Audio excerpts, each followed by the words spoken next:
Hello, everybody. On the 8th of June, the India Alliance and its entire leadership met in Delhi.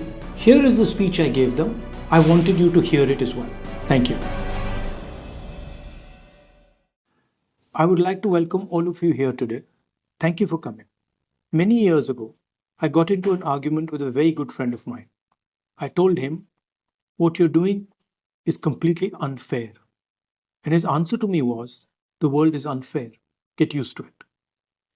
It is not my place to answer any of the things that were said here today about the Congress Party.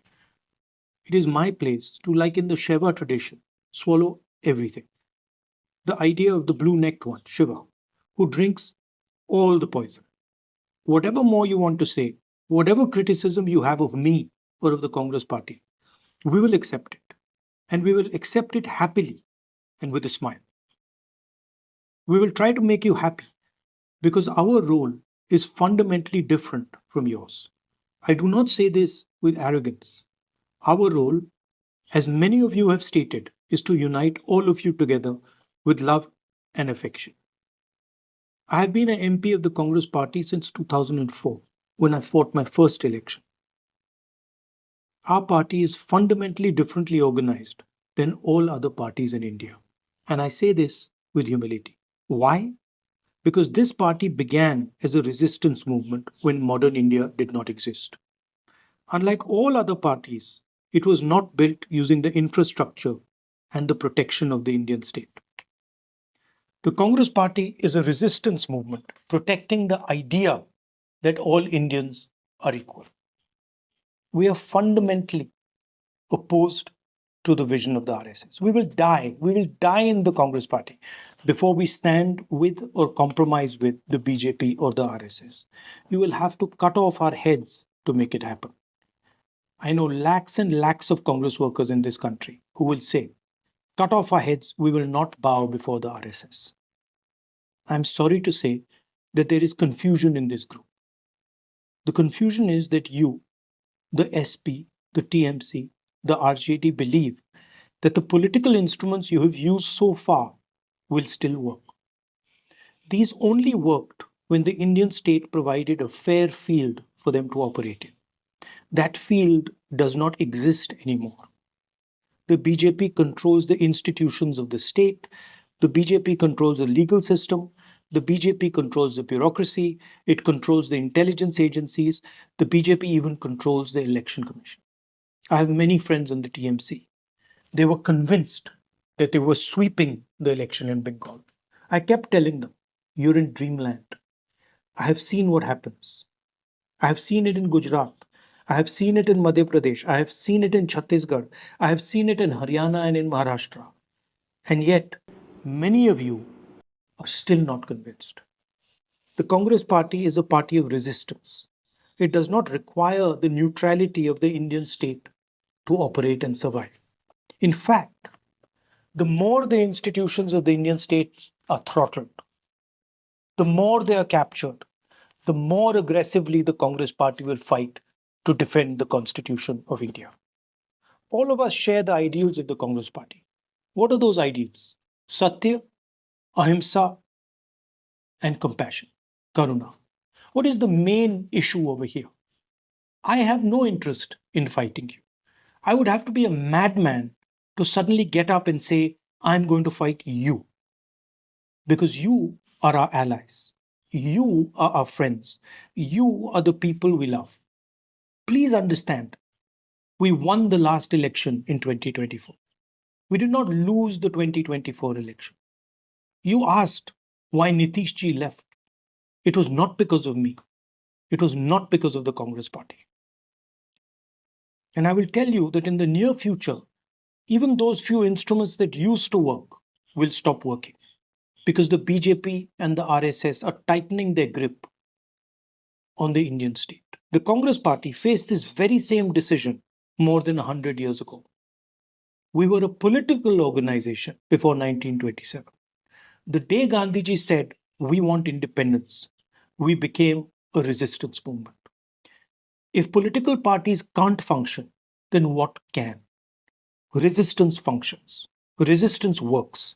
Wherever we resist, it works. I have seen it with my own eyes. I have walked 4,000 kilometers across this country. Resistance works. You don't need political architecture. You don't need the bureaucracy. You don't need the intelligence agencies. You need the act of resistance, meaning I will resist. I will not allow injustice. Full stop. The end. It is a spirit. It is not an organization.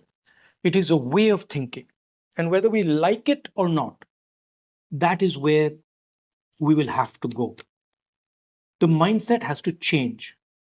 The mindset must now be we will not fight each other. We will not give the press a chance to attack us. We will resist. You're thinking that the challenge is winning the next election. The next election is already won. Please understand, there is so much anger among the people of India that the next election is already over. The problem is the capture of the instruments of the Indian state by the RSS. The problem is that you will not have a free and fair election to win. And so we have to go into the mode of resistance. Resistance is CBSC. Resistance is NEET. Resistance is going to create a Nicobar. Resistance is the Bharat Jodo Yatra. You get up in the morning and you say, how can I resist? And you resist. That will work. I guarantee you it will work. And from my perspective, I am more than happy to absorb any criticism from any quarter, because for me, this is a religious duty. This is a spiritual duty. This is no longer politics. And that is why I promise you, I will bear every single humiliation that I have to bear to knit this group together and make it succeed. How to proceed is very simple. We have to get away from a certain idea. Mamta ji is not 100% sure, but she is about 90% sure that her election was stolen. Uddhav ji is 40% sure that his election was stolen. My brother Tejashwi is 40% sure. Listen, 100% the elections are being stolen. Please remove any doubt from your minds. And please understand that it takes years and years to build a social media presence. It does not happen organically in a week. I have 10 million YouTube followers, but my account is fully suppressed. So if you're under the impression that social media is fair and that the opposition is being supported by it, you're living in another reality. The entire architecture, media, social media, the legal system, bureaucracy, the intelligence agencies, all of it is aligned to keep this government in power. But this government will not survive. It will not survive because it has destroyed our democracy. It has destroyed the future of the Indian people. What is coming now, after what has happened in Iran, is uncontrollable. It is uncontrollable, and it is going to create a space for us to mobilize the masses. Also, please get rid of the notion that we are not coordinated and do not act together. These are all ideas that the BJP and their friends in the media are putting out. This is not true. I am 100% sure, and I can vouch right now for the DMK. When it comes to defending the idea of India, every single person will be in this room. We have our fights. But if you're asking me to go and hug the ex-Chief Minister of Kerala, I cannot and I will not, because I have an ongoing political fight with him. So we have to be flexible, and we have to realize that there is a full-scale assault on us, trying to prove that the opposition is weak, is disorganized. Finally, I find that in our discussions, there is often a tinge of depression.